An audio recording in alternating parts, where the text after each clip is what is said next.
காசு சம்பாதிச்சாச்சு, ஒரு அதிகார பதவிக்கு வந்தாச்சு, எல்லாரையும் வந்து இதே சாதிய கட்டமைப்புல இவங்க சோ கால்டு ஃபார்வர்ட் காஸ்ட்னு சொல்ற இடத்துக்கு அவங்க மாற்றிடுவாங்களா? கலப்பு திருமணம் அதெல்லாம் ஊக்குவிக்கிறதுக்கு என்ன பண்ணணும்? இவங்க 2 பேரும் கல்யாணம் பண்ணிக்கிறாங்கன்னா இந்த குழந்தைக்கு அடுத்து வந்து சாதி போட வேண்டியிருக்கு. அந்த சாதியை ஒன்று அம்மாவோட சாதி போடணும், இல்லாட்டி அப்பாவோட சாதி போடணும். அதுதான் அந்த குழந்தை தான் சாதி மறுத்து அவங்களே கல்யாணம் பண்ணிட்டாங்க. இப்போ என்ன ஆகுது? சாதி கண்டினியூ தான் ஆக போகுது. மூச்சு திணறல், மூச்சு இழைப்பு, குரட்டையால் அவதியா? நுரையீரலை ஆரோக்கியமானதாக்கி எளிதாக சுவாசித்திடுங்கள். தங்கம் 24x7 ஆஸ்துமா சிகிச்சை நாமக்கல் மற்றும் கான்பூர்.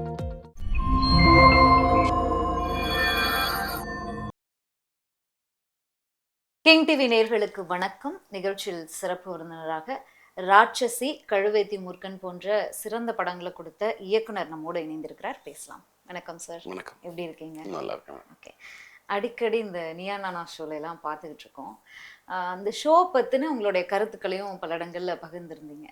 சமீபத்தில் இந்த கிராமத்து, அதாவது நகரத்து இளைஞர்களை திருமணம் பண்ண விரும்பக்கூடிய கிராமத்து பெண்கள் கிராமத்து தாய்மார்கள், அந்த டாபிக் பற்றி ஒரு பேட்டி கொடுத்துருந்தீங்க. இதையே இந்த ஜென்ரேஷன்லேயும் இப்படி ஒரு பார்வை ஏன் வருது? இன்னும் மாறலையா சமூகம்? இப்பயும் ஆணவ கொலைகள் நடந்துட்டு தான் இருக்கு. அந்த காரணம் வந்து இன்னும் அப்படியே இருக்கே அப்படிங்கிற மாதிரி, மாற்றம் எப்போ வரும் அப்படிங்கிற மாதிரி இந்த ஷோ வந்து ஒரு பெரிய விஷயத்தை கிளப்பி இருக்கு. நல்லதுன்னு பாக்குறீங்களா? கரெக்ட் தானே. ஏன்னா விவாதம் நடக்க வேண்டியதான் ஒரு சமூகத்துல முக்கியமான விஷயம். ஏன்னா எதையுமே தீர்வா கொண்டுட்டு போறதுங்கிறது அவ்வளவு எளிதில்லை.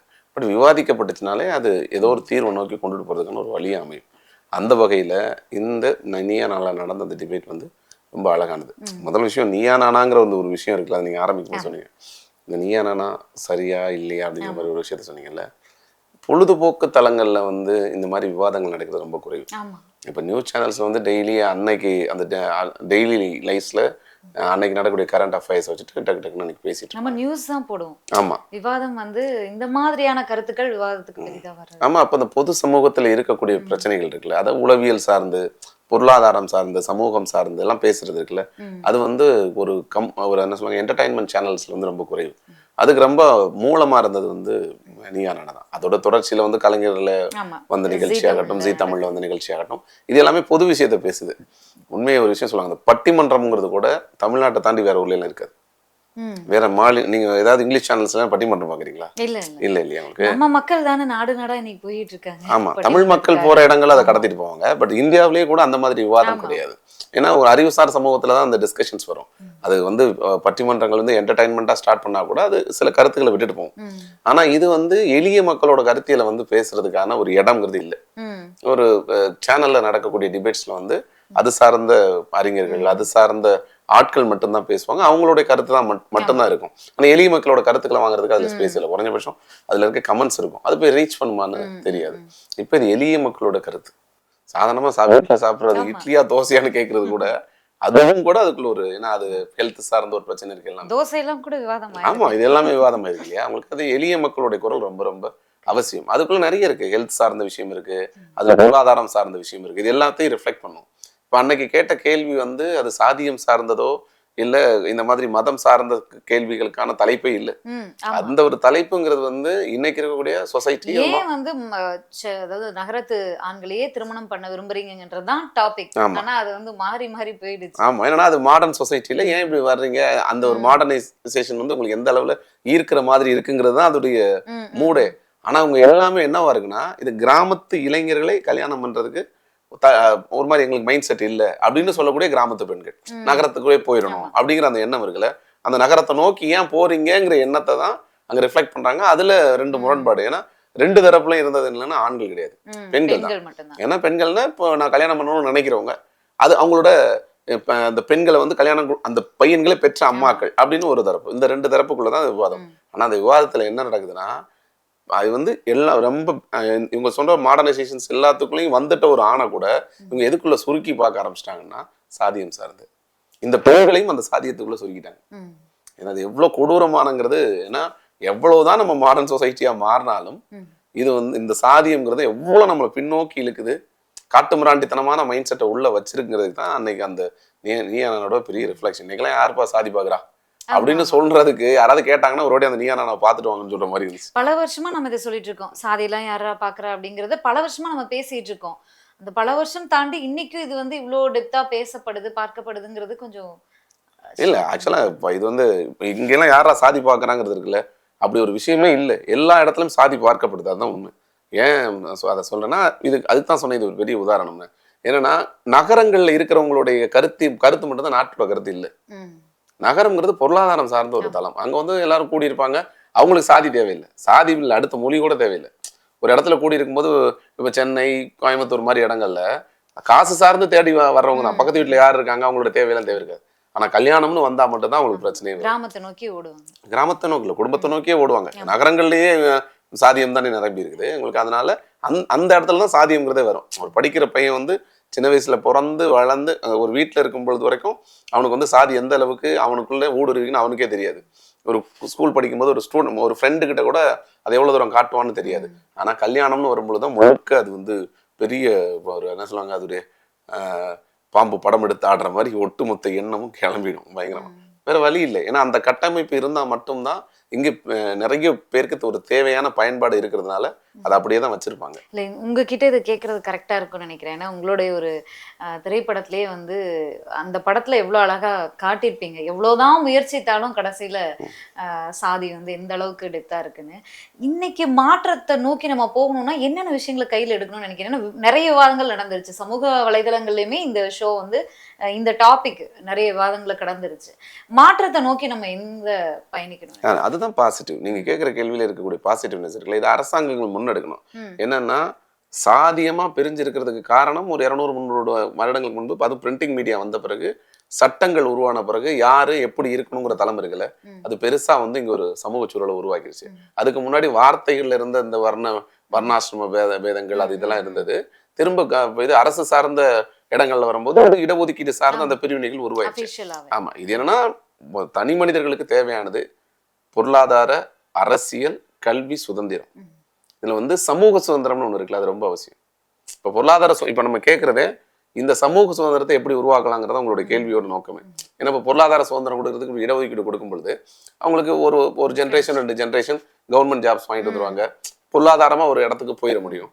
அரசியல்ல கூட உங்களுக்கு அரசாங்கத்துல கவர்மெண்ட் இது ரிசர்வேஷன் இருக்கு, ஜாப்ஸ்ல இது என்ன போஸ்டிங்ஸ்ல பதவிகளுக்கே கூட போஸ்டிங்ஸ். ஆனா சமூக பிரச்சனை என்னன்னா இவங்க என்னதான் பெரிய ஒரு பதவிக்கு வந்துட்டா கூட, எம்பி எம்எல்ஏவா வந்துட்டா கூட, இல்ல தனியா சம்பாதிச்சு ஒரு 2 ஜெனரேஷனுக்கு தேவையான பொருளை சம்பாதிச்சா கூட, சமூகத்துல சொல்லணும்னா இன்னும் பிளாஸ்டிக் கலாச்சாரம். ஆமா இல்ல நீங்க சொல்றதுல நிறைய உள் விவாதம் இருக்கு. அந்த விவாதத்துக்குள்ள இருந்தாலும் கூட இங்கக்குள்ள உங்களுக்கு அரசியலுக்கு ஒரு சமத்துவத்துக்கு வந்துட்டாலும் கூட, பொருளாதாரத்துல சமத்துவத்துக்கு வந்துட்டா கூட, சமூக சுதந்திரம், சமூக சமத்துவம்னு இருக்குல்ல, அந்த சிக்கலை களையிறதுக்கான வேலை திட்டங்கள் தான் உருவாகும். அது உருவானாதான் இங்க எல்லாமே சரியாகும். திரும்ப திரும்ப நம்ம பேசுறது என்னன்னா, சாதியம் பயன்பாடு யாருக்கெல்லாம் இருக்கோ அவங்க அதை வந்து கைவிடுறதுக்கு தயாரா இல்லை. அவங்க கைவிடுறதுக்கு தயாரா இருந்தாங்கன்னு வச்சுக்கோங்களேன், இது எளிமையா போயிடும். என்னன்னா இதுக்கான செயல் திட்டங்களை நீங்க கேட்டீங்க. இப்போ வந்து ஒரு இப்போ சாதி மறுப்பு திருமணங்கள் செய்யறதுனால போயிடுமா? இப்ப இவ்வளவு பேர் சம்பாதிச்சாங்கல்ல, இவ்வளவு பேர் காசு சம்பாதிச்சாச்சு, ஒரு அதிகார பதவிக்கு வந்தாச்சு, எல்லாரையும் வந்து இதே சாதிய கட்டமைப்புல இவங்க சோ கால்டு ஃபார்வர்ட் காஸ்ட்னு சொல்ற இடத்துக்கு மாத்திடுவாங்களா?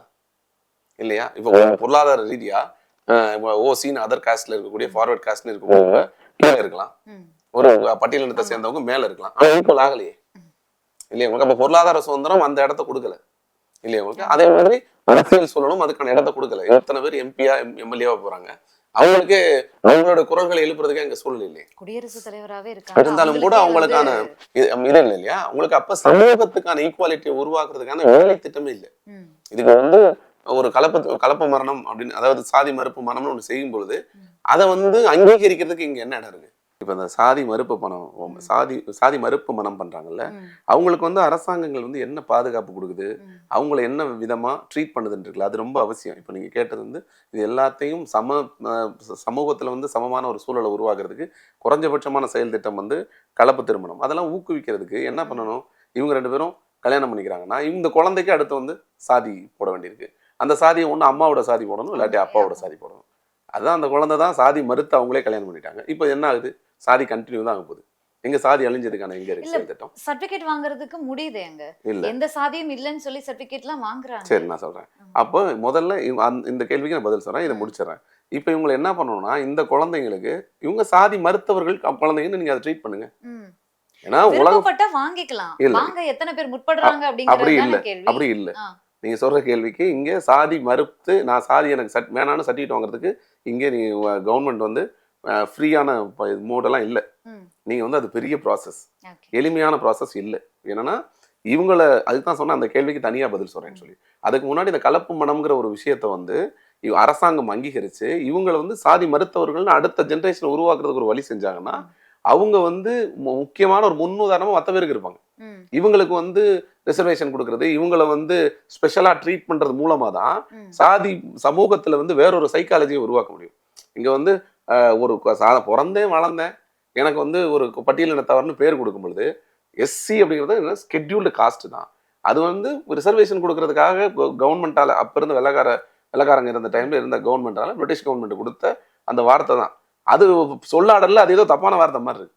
சைக்கலாஜிக்கலாவே சொல்லாடல் இல்ல, அந்த நபர்களை தனிமைப்படுத்துவது, அவங்களை எப்படி வச்சிருக்காங்க, சமூகம் எப்படி கையாளுது, மத்த சாதியினர் சாதி பத்தி நம்ம பேச வேணாம்னு நினைச்சா கூட இங்க நடக்கிறத சொல்லும்போது மற்ற இல்ல அது சாதியினர் அவங்க விஷயம் எப்படி அது வந்து அதுதான் அணுகுறாங்கங்கிறது சமூக சூழல். பொறுத்து இப்ப அதான் சமூக சூழல்ல என்னன்னா அந்த வார்த்தைகள் இந்த வார்த்தையில இருந்து புதுசா ஒரு வார்த்தை போட்டாலும் அப்படிதான் ஆகும் இல்லையா உங்களுக்கு. என்னன்னா ஒரு 50 வருடங்களுக்கு முன்பு உள்ள அந்த பிரிண்டிங் மீடியால யூஸ் பண்ணக்கூடிய வார்த்தைகளை சில விஷயத்தை இப்ப நீங்க கரண்ட்ல யூஸ் பண்ண முடியாது. ஆமா, கண்டிப்பா. ஏன்னா நல்ல வார்த்தை கூட கெட்ட வார்த்தை ஆயிடும். ஆமா. ஏன்னா உங்களுக்கு அது சொல்லுவாங்கல்ல ஒரு படத்துல வந்து உள்ள வந்து தேவரடியார் ஆட்டம்னு சொல்லுவாங்க. அது ஆமா. கொஞ்சம் கொஞ்சமா போய் என்னமோ ஆயிடுச்சு இல்லையா உங்களுக்கு. அன்னைக்கு அது சாதாரண சொல்லு மயிர் நீக்கின் உயிர்வாழா கவரிமான்னு சொல்லுவோம். மயிருங்கிறது சாதாரண தமிழ் சொல். ஒரு புழக்கத்துல அதுக்கு ஒரு உளவியலா வேற ஒரு வார்த்தை சொல்லுது. அது என்னடா கெட்ட வார்த்தை பேசுறேன்னு வீட்டை தெரியும். குழந்தை சொன்னா கூட கெட்ட வார்த்தை ஆயிருது, நார்மல் வார்த்தை. அந்த மாதிரி சில சொல்லாடல்களை கொண்டுட்டு போது உளவியலா அவங்களுக்கு பெரிய தாக்குதல் உருவாக்கும் போது அதுக்கு என்ன மாற்று செயல்பாடுங்கிறத அரசாங்கம் கொண்டுட்டு வரணும். இது ஒண்ணு. இப்ப கலப்பு திருமணம் சார்ந்தவங்களும் பாதுகாக்கணும். அங்கதான் சாதியை மறுத்தவர்கள் சாதி இல்லைன்னு ஒழிச்சவங்கன்னா அவங்களுக்கு சர்டிஃபிகேட் பண்ணணும், அவங்கள ஸ்பெஷலைஸ் பண்ணணும், இவங்கள இருந்து கொண்டுட்டு வரணும். இங்க வந்து நீங்க ஒண்ணு சொன்னீங்க, அதாவது சாதி நாங்க எனக்கு சாதி வேணாம்னு சொல்லிட்டு சர்டிஃபிகேட் வாங்குறதுக்கு தான் இங்க ப்ராசஸ் இருக்குன்னு. முதல்ல அது தனி மறுதல் செய்யவே கூடாது. சிக்கல் என்னன்னு கேட்டீங்கன்னா இது வந்து நான் எனக்கு வேண்டாம் அப்படின்னு சொல்லிட்டு நான் வர்றதுனால என்ன ஆகும்னு சொல்லிட்டீங்கன்னா ஒரு சமூகத்துல இன்னைக்கு நேரத்துல இல்லை, இது கிட்டத்தட்ட பல நூற்றாண்டுகளா இருக்கு. ராஜராஜ சோழன் காலங்கள்லயே வந்து அந்த ஒடுக்கப்பட்ட வரலாறுகள் வந்து கல்வெட்டுகள்ல எல்லாம் இருக்கு. அப்போ கிட்டத்தட்ட 1000 வருஷம் அவர்லாம் அதுக்கு முன்னாடியிலேருந்து இருந்திருக்கு இல்லையா. அப்ப அந்த நீளமான வரலாறுக்குள்ள அவங்க ஒடுக்கப்பட்டிருக்கிறாங்க, ஒரு தரப்பு பிற்படுத்தப்பட்டிருக்காங்கன்னா இவங்களுக்கான அடுத்த விடுதலை அடுத்த புள்ளியில கொண்டு போய் நிப்பாட்டுறது இருக்குல்ல, அதுக்கான வேலை திட்டம் அரசாங்கத்துக்கு என்ன இருக்குங்கிறத முதல் தேவையை. இப்போ தீண்டாமையை பத்தி பேசுறதுதான் சாதியுடைய சூழலே. நான் அடிக்கடி இதை திரும்ப திரும்ப சொல்லிக்கிட்டே இருப்பேன். புத்தகத்தோட முதல் பக்கத்துல தீண்டாமை ஒரு பாவச் செயல், தீண்டாமை ஒரு பெருங்குன்றம், தீண்டாமை ஒரு மனித தன்மையற்ற செயல்னு போட்டிருக்கு. அந்த பாடத்தை முதல்ல எல்லா ஊர்லயும் எல்லா கிளாஸ்லயும் எடுத்துட்டு தான் அடுத்த கிளாஸ் எடுக்கணும்னு சொல்லுவேன். அது எல்லா கிளாஸ்லயும் முதல்ல எடுக்கிறாங்களாங்கிறது இருக்குல்ல, 12ஆம் கிளாஸ் வரைக்கும் முதல் பக்கத்துல இருக்கும். இந்தியா ஃபுல்லா இருக்காங்கிறது வந்து தேடுறோம், பட் எல்லா பக்கமும் இருக்குல்ல. தமிழ் அவ்வளவு தெளிவாக எழுதி வச்சுருக்காங்க, அதையே நடத்தல. இந்த பெண்கள் அன்னைக்கு உட்கார்ந்த பெண்கள்ல, அந்த நீயா நானால உட்கார்ந்த பெண்கள்ல அவங்க அத்தனை பேரையும் நம்ம திட்டுறதுக்கெல்லாம் தோணல. பாவம் அவங்க பாதிக்கப்பட்டிருக்காங்க, அவங்களுக்கு சொல்லிக் கொடுக்கப்படலை. அவங்களுக்கு வந்து எங்க இருக்கு, ஒரு ஆண்கள் கூட வெளியில போய் அவங்களுக்கு எக்ஸ்ப்ளோர் பண்றதுக்கு நிறைய இடம் இருக்கு. வெளியில போறாங்க, பாக்குறாங்க, பேசுறாங்க. சூழல் சரியான புரிதல் இருந்தா வேற ஒன்னா போயிடுவாங்க, இல்லைன்னா அவங்க இதே சாதிய சிக்கலுக்குள்ள உள்ள அவங்கள அதை அப்படியே உள்ள எடுத்துக்கும். அப்ப இந்த பெண்களுக்கு சொல்லிக் கொடுக்கறதுக்கு இது ஸ்கூல் மட்டும்தான். ஒண்ணு ஃபேமிலி சொல்லிக் கொடுக்கணும், இல்ல உங்களுக்கு ரிலீஜியன் சொல்லிக் கொடுக்கணும், இல்லாட்டி ஸ்கூல் தானே சொல்லிக் கொடுக்கணும். இப்ப ஸ்கூல் சொல்லிக் கொடுக்கறதுக்கான இடத்த இதெல்லாம் நடத்துறதுக்கு அரசாங்கமே கன்ஃபார்மா டீச்சர்ஸ் இந்த படத்தை நடத்தியே ஆகணும்னு சொல்லி அரசாங்கம் வந்து ஃபோர்ஸ் பண்ணணும். ஸோ இந்த விஷயங்கள் பண்ணும்போது தான் உளவியல் சார்ந்த ஒரு ஃப்ரீடம் வரும். சாதி மறுக்கிறதுக்கு வந்து இந்த மாதிரி சாதி மறுத்த திருமணம் செஞ்சவங்கள திரும்ப இன்னொரு சாதிக்குள்ள கொண்டு போய் விடக்கூடாது. அவங்கள சாதி மறுத்தவர்களும் கொண்டு வந்து அவங்கள ஒண்ணு பண்ணணும். இன்னொன்னு, இப்போ சாதி ரிசர்வேஷனுக்காக மட்டும்தான் அஃபீஷியலா யூஸ் பண்ணப்படுது. அஃபீஷியலா யூஸ் பண்ணப்படுறது ரிசர்வேஷனுக்காக மட்டுமே. எங்க அரசாங்க கவர்மெண்ட் எஜுகேஷன்ல ஆகட்டும், இல்லை கவர்மெண்ட் ஜாப்ஸ்ல ஆகட்டும், இல்லாட்டி அரசு பதவிகள் ஆகட்டும், இதுக்கெல்லாம் அது வந்து பயன்படுது இந்த சாதியம். அது சார்ந்த மற்ற ஆட்களுக்கு வந்து அது எந்த வகையிலுமே பயன்பாடே இல்லை. இப்போ இடபிள்யூஎஸ் வருதுன்னா இடபிள்யூஎஸ் இன்னைக்கு வந்திருக்குது, அதுக்கு முன்னாடி வரைக்கும் இல்லை இல்லையா. இப்போ எஸ்சிபிசிங்கிற ஒரு வார்த்தை அந்த 1900களுக்கு நியர்பைல தான் டிஸ்கஷனுக்கு வந்து திரும்ப கவர்மெண்ட்டுக்குள்ள வருது. அப்ப அதுக்கு முன்னாடி வரைக்கும் இல்லையே. அவன் சொந்த சாதின்னு ஏதோ வச்சுட்டு இருப்பான். கவர்மெண்ட்டுக்கு தேவை அபிஷியலான வேர்டு என்ன? வேர்டு வந்து இந்த எஸ்சிபிசிங்கிறது, அவ்வளவுதானே. அங்கேயுமே சாதியை வந்து குறிப்பிடல, எஸ்சிபிசின்னு பொதுவாக தானே குறிப்பிடுறோம். அதுல அதர் காஸ்ட்னு குறிப்பிடுறோம்ல, இவங்களுக்கு சர்டிஃபிகேட் கொடுக்க போகும்போது என்ன பண்றோம் நம்ம, என்ன பர்டிகுலர் குறிப்பிட்ட சாதியம் உட்சாதி என்ன அது பிசியில் வருதா எம்பிசியில் வருதா. ஆனா இப்போ அதர் காஸ்ட்னு இருக்காங்கல்ல, அவங்களுக்கு எதுக்கு இந்த சாதியம் சார்ந்த பேர்களோ இல்ல சர்டிபிகேட்ஸோ எதுக்கு? அவங்களுக்கு சாதிய சர்டிஃபிகேட் கொடுக்கலாம். என்னன்னு தெரியுமா, இவர்கள் சாதியற்றவர்கள் கொடுங்க. இவங்க சாதியால ஒடுக்கப்பட்டாங்க பல நூற்றாண்டுகள். நீங்க ஒடுக்கப்படல இல்ல, அரசாங்கம் தெளிவான சிந்தனையில தானே எடுத்து உங்களை அதுல வச்சிருக்கு. அவங்க எல்லாருக்கும் இவர்கள்லாம் சாதியற்றவர்கள் இல்லாட்டி சாதி இல்லாதவர்கள் கொடுங்க. இது உளவியல் ரீதியான பெரும் மாற்றத்தை உருவாக்கும். இந்த உளவியல் ரீதியான சமூக சுதந்திரம், சமூக விடுதலை மட்டும்தான் அடுத்தடுத்து கூட்டு போகும். ஏன்னா பொருளாதார விடுதலை வந்து இங்க அவ்வளவு பெரிய சென்சேஷனா உருவாகல. இவங்களுக்கான மைண்ட் செட்டுக்கு உளவியல் ரீதியான பெரும் மாற்றம் மட்டும்தான் அடுத்தடுத்துக்கு கூட்டிட்டு போகும். ஏன்னா இப்போ மாடர்னைஸ் ஆன பிறகு என்ன பண்றாங்க, அடுத்தடுத்த கண்டுபிடிப்புகளை கொண்டு போய் எங்க உள்ள வச்சுக்கிறாங்க, அறிவியல் கண்டுபிடிப்புகளையே கொண்டு போய் ஜாதிக்குள்ள வச்சுக்கிறாங்க. அதை அடிப்படைவாதிகள் தானே எல்லா ஊர்லயுமே. கன்சர்வேஷனும் இது அதுன்னு சொல்லுவாங்க, அடிப்படைவாதமும் இருந்துகிட்டே தான் இருக்கு. அது மறுக்கிறதுக்கு இல்லை. பட் என்ன மறுக்கிறதுக்கு இல்லைன்னா அது மறுக்கப்படணும். ஏன்னா அறிவியல் சார்ந்த சிந்தனை தானே மேலே போகணும். அது செய்யாம இருக்காங்க பல இடங்கள்ல. இது மட்டும்தான் அடுத்த இடத்துக்கு நமக்கு போறதுக்கு சரியா இருக்கும். இல்லைன்னா சரி எங்கன்னா இங்க ஊருக்குள்ள இருக்கிற அந்த சாதிய பிரச்சனை இருக்குல்ல, அது கொஞ்சம் வேலை செய்யற இடத்துக்கு போய் அங்கேயும் சாதியாயிடும். வேலை செய்யற இடத்துலயும் சாதியாயுமே ஒரு சாதியின் பிரிஞ்சு நிற்பான், ஒரு சாதி நிற்பான். இதை பிரிகிறதுக்கு அரசாங்கங்கள் செயல் திட்டம் கொண்டுட்டு வந்தா மட்டும்தான் சாதியம் சார்ந்த விடுதலை வரும். அதுதான் உளவியல் சார்ந்த பிரச்சனைகளுக்கு வந்து தீர்வா இருக்கும். ஓகே. முன்னாடி நம்மெல்லாம் சின்ன பிள்ளைங்களா இருந்த காலத்துல மொபைல் கிடையாது, இதெல்லாம் கிடையாது. நமக்கு வந்து அறிவு புகுட்டுறதுக்கு வந்து யாராவது சொன்னா படிச்சாதான், புத்தகத்தை படிச்சாதான் தெரியும். இன்னைக்கு வந்து டிஜிட்டல் யுகத்துல இருக்கும்.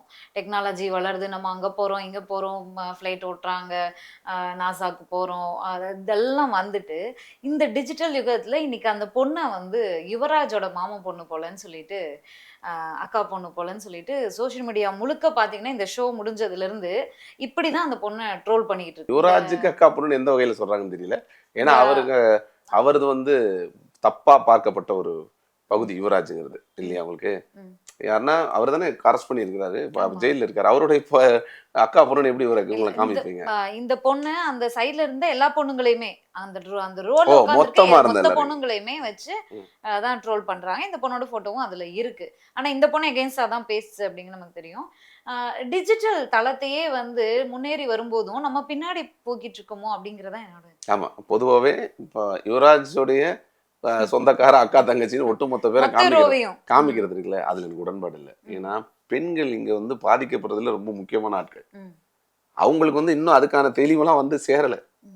இன்னும் அதுக்கான தெளிவே வந்து சேரல. அதுக்கு இங்க ஆணுக்கு பெண் நிகர் சமம், எல்லா துறையிலயும் பெண்கள் இருக்காங்க, பெண்கள் இல்லாத துறை கிடையாது, நாங்க வளர்ந்துட்டோம், இந்த மாதிரி வீட்டுக்குள்ள முடக்காதீங்க அப்படிங்கிற ரேஞ்சில தானே போய்கிட்டு இருக்கு. ஆமா, ஒரு பொதுவெளியில வந்து இந்த கேள்விகள் எப்படின்னா பொதுப்படை ஆயிடும். ஆனா தரவுகள் அப்படி சொல்லாது.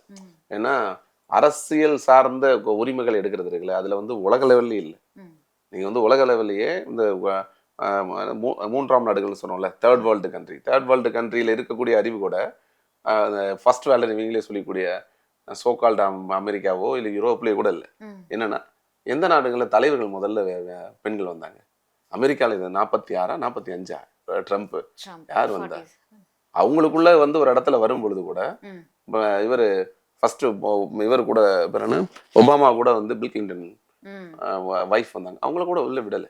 ஏன்னா அங்க இன்ன வரைக்கும் பெண்ணே வரல 46வது இடத்துல அமெரிக்காவில்.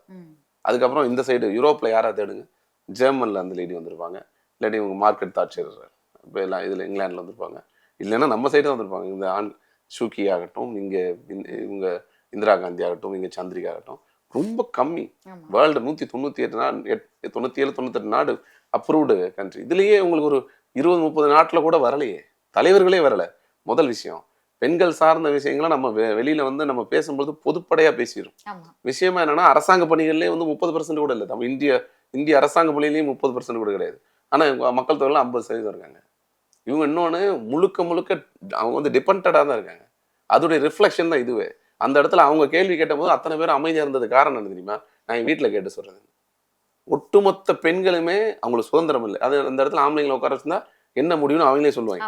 அது தப்பா இருக்கா, அதுக்கப்புறம் அது என்ன பிரச்சனை இருக்கும்லாம் அப்புறம். ஏன்னா அவங்க முடிவெடுக்கிறது அதே 18 வயசு 20 வயசு பசங்களை உட்கார வச்சா அவனுக்கு முடிவெடுக்கிற தன்மை இருக்கும். பெண்கள் முழுக்க டிபெண்டடா இருக்காங்கிறது அதோடைய அந்த ரிஃப்ளெக்ஷன். அதனாலதான் நான் சொன்னேன் உங்களுக்கு, அவங்கள வந்து நம்ம திட்டுறதுக்கோ எதுக்குமே நம்ம வாய்ப்பு இல்லை. என்ன ரீசன்னா அவங்க முழுக்க அந்த மனநிலையிலேயே ஊட்டப்பட்ட ஒரு இடம். சரி, எல்லாத்துலயும் 50%பா அப்படின்னு சொல்லி ஒரு விஷயத்தை கிரியேட் பண்ணி பார்த்தா அவங்க நீ போடா நான் என் வேலையை பார்த்துக்குவேன்னு சொல்ற இடம் வந்துருச்சுன்னா வேற ஆயிடும். அதுதானே வளர்ந்த ஒரு சமூகத்துக்கான இடம் எங்கேயுமே இல்லைன்னு தான் இருக்கிறது. அதுவும் நம்ம பர்டிகுலரா இந்தியா மாதிரியான இடங்கள்ல, தமிழ்நாட்டுல வந்து தொழில்துறை வளர்ந்த நாடுகள்ல, வருமானம் கொஞ்சம் ஜாஸ்தியா இருக்க நாடுகள்ல இந்த மாதிரி மாற்றங்கள் உருவாகலாம். அதுலயும் மதம் சார்ந்த பிரச்சனைகள் வந்துச்சுன்னு வச்சுங்களேன், பெண்கள் வெளியவே விட மாட்டாங்க. நீங்க வந்து என்டையரா முஸ்லீம் நாடுகள்லாம் சுத்தமா பெண்கள் வந்து முழுக்க அடிமைகள் தான். எங்கேயாவது ஒரு இடத்துல பாருங்க, அரசாங்கத்துல மினிஸ்டர் போஸ்டிங்ல கூட ரொம்ப ரேரா வருவாங்க. சவுதியில யாரோ ஒரு லேடி வந்தாங்க, ரொம்ப கஷ்டம். அது பெண்களுக்கு இன்னுமே மோசமான ஒரு தளத்துல தான் வச்சிருக்காங்கிறது தான் விஷயமே. அவங்க டிபெண்டடா இருக்கிற வரைக்கும் சொந்த முடிவெல்லாம் எடுக்க முடியாது. என்ன குறைந்தபட்சமா ஒரு சில இடங்கள்ல அவங்களோட இடங்களை தக்க வச்சுக்கிட்டு இருக்காங்க. இன்னொன்று பெண்களின் தேவை எங்கெல்லாம் இருக்கோ அங்க கொண்டாந்து வச்சுக்கிறாங்க. இப்போ உங்களுக்கு இப்போ சினிமாவில் வந்து ஹீரோயின்ஸ்னு ஒரு தேவை இல்லைன்னா என்ன பண்ணுவாங்க? பெண்களுக்கான இடம் எங்கே இருக்கும்? ஃபுல்லாக ஆண்கள் நிறைஞ்சிருவாங்க இல்லையா? அதனால இன்னமும் அதில் ஏகப்பட்ட குற்றச்சாட்டு இருக்கும். பெண்களை வந்து சதையாதம் பின்பற்றுறாங்க, அவங்க வந்து இந்த மாதிரி கவர்ச்சி சார்ந்த பொருட்கள் தான். எங்கே நான் இப்போ ராட்சசி யூஸ் பண்ணும்பொழுது நான் வேற மாதிரி யூஸ் பண்ணியிருந்தேன். அவங்க கேரக்டரையும் நான் வேற மாதிரி எழுதிருந்தேன். என்ன ரீசன்னா அவங்கள வந்து அவ்வளோ ஜென்டலாக காமிக்கணுங்கிறதுல எனக்கு தீர்க்கமாக இருந்தேன்.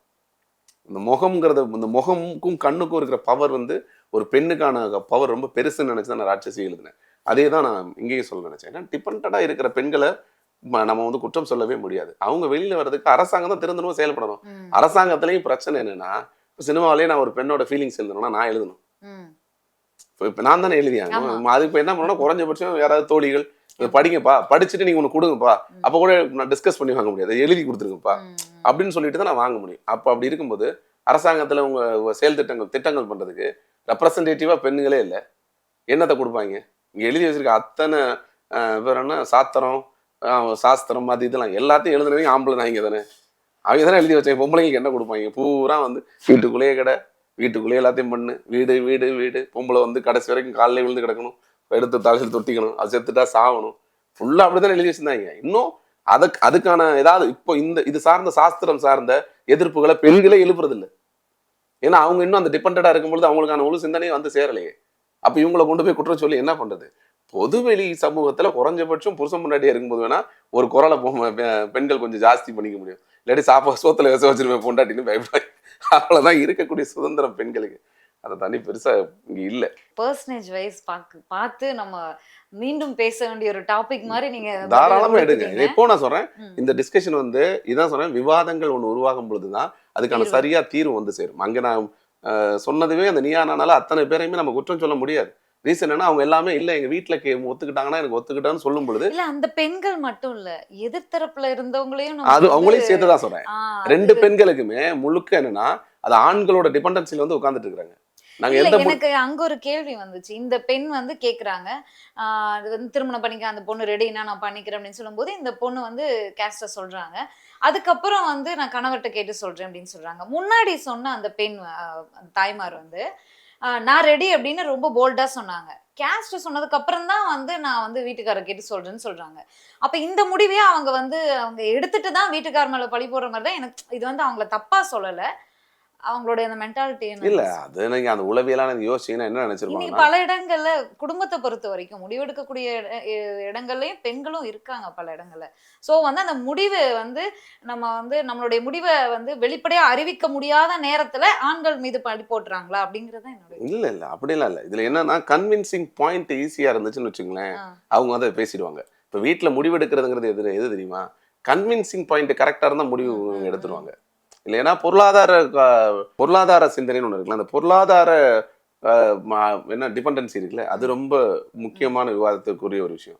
பொருளாதார சுதந்திரம் பெண்களுக்கு இருந்துச்சுன்னு வச்சுங்களேன், லெஃப்ட் ஹேண்ட்ல டீல் பண்ணுவாங்க. நான் முடிவு எடுத்துக்கிறேன்ட்டு இல்லையா, நான் முடிவு எடுத்துக்கிறேன், எனக்கான சூழல் என் புள்ள குட்டியா நான் பார்த்துப்பேன் அப்படிங்கிற ஒரு எண்ணம் வந்துடும். இந்த இடத்துல வந்து இப்ப அந்த ஒரு பொண்ணுக்கு ஒரு லேடிக்கும் கூட அவங்க என்ன நினைச்சிருப்பாங்க, அந்த பொண்ணு யாரா இருந்தாலும் பரவாயில்ல, என் ஹஸ்பண்டை கன்வின்ஸ் பண்ணிடலாம் அப்படிங்கிற எண்ணம் தான் அவங்களுக்கான அந்த உளவியல். உடனடியா சொல்றாங்க. சொன்ன பிறகு அந்த பொண்ணு வேறொரு அந்த பதில் வந்து அவங்களுக்கு தாக்குது. உடனே அவங்க எதிர்பார்க்காத பதில் இது. அவங்க இப்ப என்னன்னா அந்த பொண்ணு வந்து இப்ப வேற காஸ்ட் சொல்லிருச்சு, அந்த பொண்ணு வந்து நான் பிசி அப்படின்னு சொல்லி ஓகே சார் அப்படின்னு சொல்றாங்கனாலும் அது அவங்களோட முடிவா இருக்காது. திரும்பவும் போய் அவங்கள்ட்ட இல்ல அந்த பொண்ணு சொல்லியிருக்கு, அது நீங்க அக்செப்ட் பண்ற இடத்துல இருக்காங்க அப்படின்னு இவங்க வெறும் கன்வின்ஸ் தான் பண்ண முடியும். இவங்க முடிவெடுக்கிற இடத்துல அவங்க இருக்கவே மாட்டாங்க. இன்னமும் சொல்றேன், அவங்க அது பிசியா இருந்தாலும் ஓசியா இருந்தா கூட அவங்க வந்து அங்க போய் கன்வின்ஸ் பண்ற இடத்துல தான் அவங்க இருக்காங்களே தவிர சுத்தமா கன்வின்ஸே பண்ண முடியாங்கிற பிரச்சனையில தான் அந்த இடத்துல அந்த அம்மா வந்து ஒரு டிஸ்கஸ் target பண்ற இடத்துக்கு கூட இன்னும் வரல அப்படிங்கிறது. இல்ல வீட்டுல டிஸ்கஷன்ஸ்க்கு வந்து பெரிய ஸ்பேஸ் இருக்கு ஆனா முடிவுகள் எடுக்கிறதுல அவ்வளவு எளிது கிடையாது. சரி. 90% ஏன்னா பொருளாதார சுதந்திரமா பொருளாதாரத்துல கொஞ்சம் மேல இருக்கிற பெண்களுக்கு வந்து கொஞ்சம் சுதந்திரம் ஜாஸ்தி இருக்கும். இவங்களுக்கு அந்த சுதந்திரம் வந்து ரொம்ப குறைவா இருக்கும். நன்றி, உங்களோட நேரத்தை எங்களோட பகிர்ந்தமைக்கு. மீண்டும் சந்திக்கலாம். தேங்க்யூ. மூச்சு திணறல், மூச்சு இழைப்பு, குரட்டையால் அவதியா? நுரையீரலை ஆரோக்கியமானதாக்கி எளிதாக சுவாசித்திடுங்கள். தங்கம் 24/7 ஆஸ்துமா சிகிச்சை நாமக்கல் மற்றும் கான்பூர்.